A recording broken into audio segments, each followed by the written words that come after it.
इस्तीफा हुआ है। कल स्वामी प्रसाद मौर्य ने इस्तीफा दिया था और दारा सिंह चौहान ने कैबिनेट से इस्तीफा दे दिया है। बीजेपी को एक और झटका लगा है। योगी सरकार में कैबिनेट मंत्री थे दारा सिंह, अब अलग हो गए हैं बीजेपी से। इस वक्त की बड़ी खबर, कल स्वामी प्रसाद मौर्य ने इस्तीफा देकर चौंका दिया था और आज दारा सिंह ने दूसरे दिन दिल्ली में दरमंथन हो रहा है टिकटों को लेकर। दूसरी तरफ ये बड़ा एक और झटका। राजीव, एक और झटका बीजेपी को उत्तर प्रदेश में दारा सिंह के रूप में।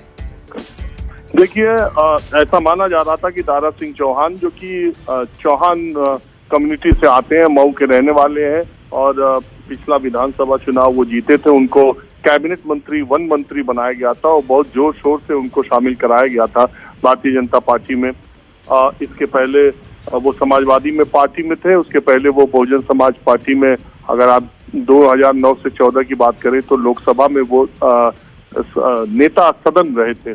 तो दारा सिंह का एक पिछड़ों के एक नेता के तौर पे, एक चेहरे के तौर पे माने जाते हैं और भारतीय जनता पार्टी जब टिकटों के लिए मंथन कर रही है, ऐसे में इसको दूसरे दिन दूसरा बड़ा विकेट अखिलेश यादव ने गिराया है।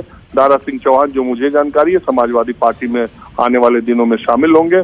तो जो दो बड़े चेहरे भारतीय जनता पार्टी 2017 की विधानसभा चुनाव से पहले जो पिछड़ों के दो बड़े चेहरे लेकर के पार्टी में आई थी, या कहिए तीन बड़े चेहरे, ओम प्रकाश राजभर को जोड़ लें, वो तीनों चेहरे भारतीय जनता पार्टी के खेमे से पाला बदल चुके हैं और ये एक तगड़ा झटके के तौर पर देखा जा रहा है। और बात ये भी है कि कहा यह भी जा रहा है कि कुछ और भारतीय जनता पार्टी के कैबिनेट मंत्री लाइन में लगे हैं जो भारतीय जनता पार्टी को जल्दी ही नमस्ते कह सकते हैं।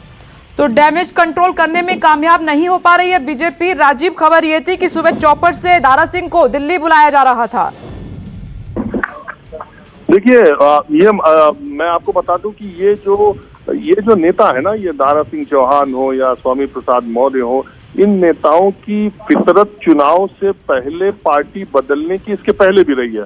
तो जब भी चुनाव होता है, जिस पार्टी में रहते हैं, इन पर नजर निगाह उन पार्टियों की होती है जिनमें ये रहते हैं, क्योंकि इनके पाला बदलने की संभावना इलेक्शन के समय बहुत ज्यादा रहती है। दारा सिंह चौहान का भी रिकॉर्ड आप देखें तो बसपा से वो सपा में गए, कांग्रेस में गए और फिर भारतीय जनता पार्टी में आ गए। 4 पार्टियां हैं, चारों में होली है।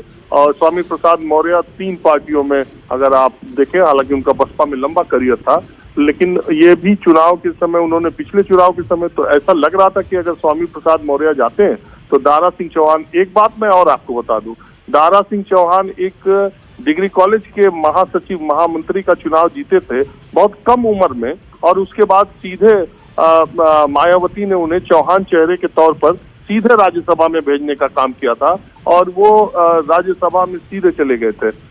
उनकी महत्ता बहुजन समाज पार्टी में थी, फिर वो समाजवादी पार्टी में जब चले गए, बाद में फिर वो 2009 के लोकसभा चुनाव के दौरान सपा छोड़ के फिर बसपा में शामिल हुए थे और फिर 2014 में फिर वो पहले कांग्रेस में गए और फिर बीजेपी में आ गए।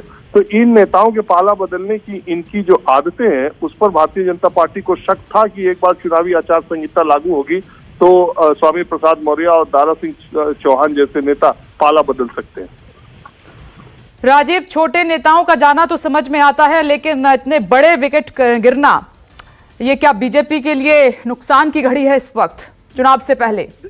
देखिए विपनेश, मैं आपको एक बात और बता दूं, सियासत की दृष्टि से शायद बहुत सारे लोग इस बात को नहीं जानते होंगे, लेकिन पूर्वांचल का चुनाव भारतीय जनता पार्टी के लिए बहुत कठिनाई भरा। पिछले 3 महीने से लगातार उस इलाके में उसको चुनौती मिल रही है। पूर्वांचल के बड़े चेहरों के तौर पर, अगर पिछड़े चेहरों के तौर पर आप देखेंगे तो दारा सिंह चौहान को लगातार पार्टियों ने, चाहे उनका कद जैसा भी हो, जनाधार कैसा भी हो, लेकिन उनको तवज्जो ज्यादा मिली है और उनको। नमस्कार, मैं हूं मानक गुप्ता।